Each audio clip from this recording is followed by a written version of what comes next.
So when last we left off, the sun was setting, and Chun started to realize that he couldn't hold back on this kid anymore. He revealed a move that he's only ever used once before, and that was back on Grandpa Gohan back in them days.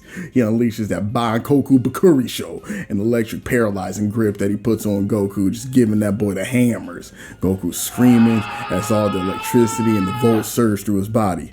Krillin, Yamcha, the whole crew are begging for him to give up. He's got to, but Goku refuses. His muscles are straining and smoking, body smoking from the current, and just as he's on the verge of recognizing this is too much, he glances upward, and that's when we get the full moon happening. So y'all already know the score. His eyes whiten, his body surges, ridiculous energy starts going through, and then before you know it, my man transforms. We got our Zaru transformation back like we were at the tail end of the Pilaf saga, right in the middle of the Tenkaichi Budokai. Following that up, the arena explodes in the panic. People are fleeing. It's a hot ass mess. The ring crumbles under Goku's big ass hairy feet. Yamcha tries to explain what's happening, letting Krillin know that this is what happens with Goku, that this isn't some crazy ass technique he's been holding on. This is something that happens when the full moon drops. Homie transforms. Krillin, Bulma, and Par are horrified. They did not want to be replaying this film. Oh, hell no!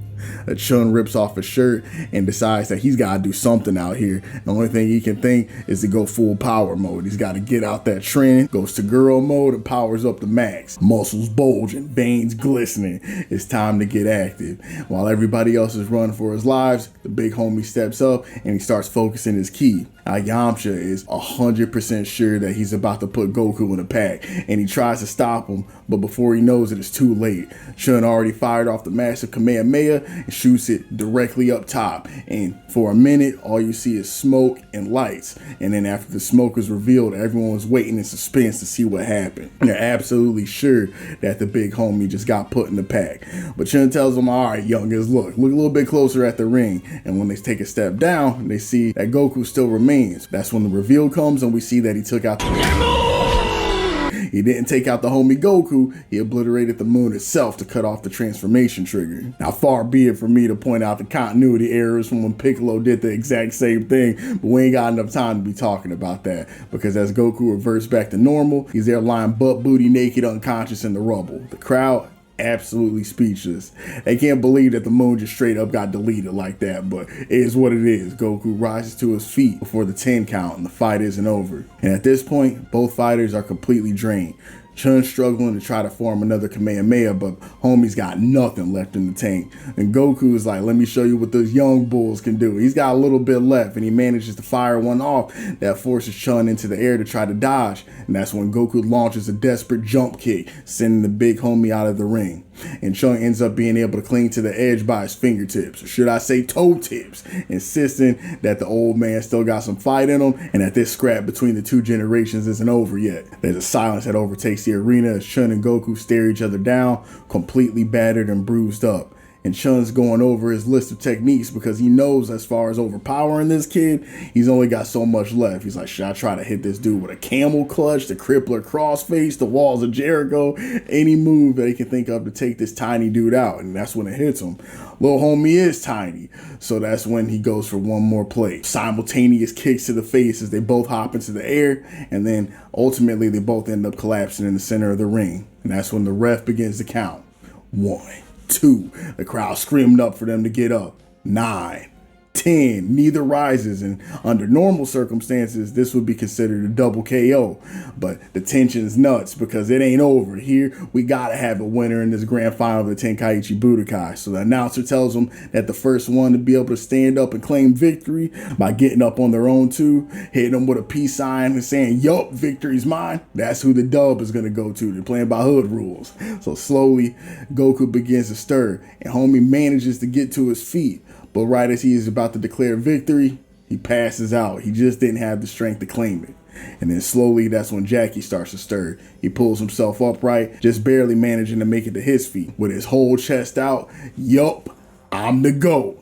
And just like that, it was Jackie Chun who ends up taking the 21st World Martial Arts Tournament crown. Goku wakes up a few moments later, disappointed, but hype. Homie smiling because he know he gave it his all in that ring. Chun pays his respects and then seemingly just kind of rushes out the arena. And we know because we need that quick disguise change real quick.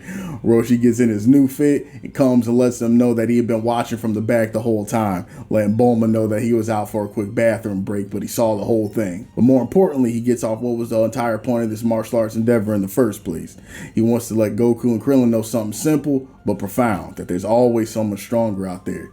And even if you train hard and you think you've reached the top, there's always something else waiting. And the heaviness of this moment can't be understated. Like, this lesson is what keeps Goku hungry for improvement and plants the seeds of his entire philosophy throughout the rest of the series. And the strength isn't about ego, it's not about being better than others, it's about that endless pursuit of growth. In the post-game, Krill and Yamcha are gassing Goku up, wondering if he could have won the fight if he had been in full power, he had something in his tummy, and he hadn't been so tired from all the other extra shenanigans. But Goku, humble as ever, says that, I don't know, man, even if he was at full power, that old man had some hands, and it might still have been a tough one.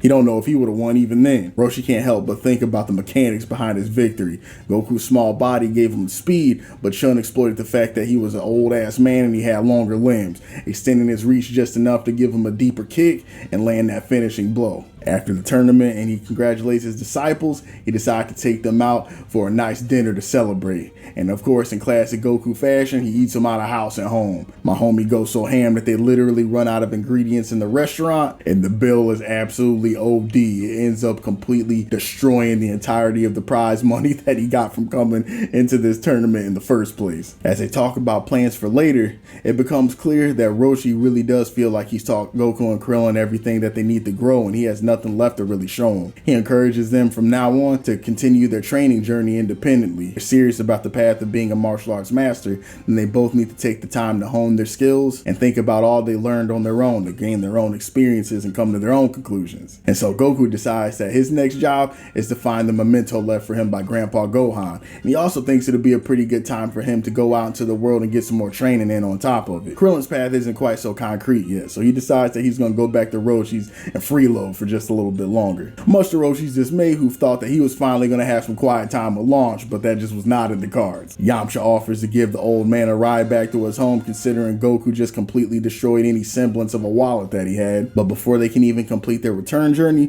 Goku decides that he's going to head out. Feels like it's better for him to not hesitate, and if he's going to make the trip, it's better to get an early start. Roshi's a bit surprised at how quick it's happening, but he's also proud that Goku's so serious and diligent in his training and desire to get stronger. Krillin even thinks about coming aboard, but Goku reminds him that he's not exactly Kento-un worthy, so he better stick with his initial plan of heading out back with Roshi. And just like that, with little pomp and circumstance, Goku grabs his power pole and the dragon radar to begin the journey anew and sets off for more adventures. The world's a big place, and for Goku, this tournament arc was just the beginning. And just like that, the end of the 21st Martial Arts Tournament arc is finally done. Toriyama hit us with his patented comedy, the tension, the martial arts philosophy all in one. Through the character of Roshi, really crafting Goku into the character that we all know him to be. An individual who's not just focused on winning the fight, but learning that lesson that no matter how strong you are, there's always somebody stronger. And that mindset of humility mixed with that hunger for growth is what will continue to define Goku as long as the series remains. But as usual, I appreciate everybody on this channel that comes through. Thank you for watching, and I'll be catching y'all soon on the next adventure.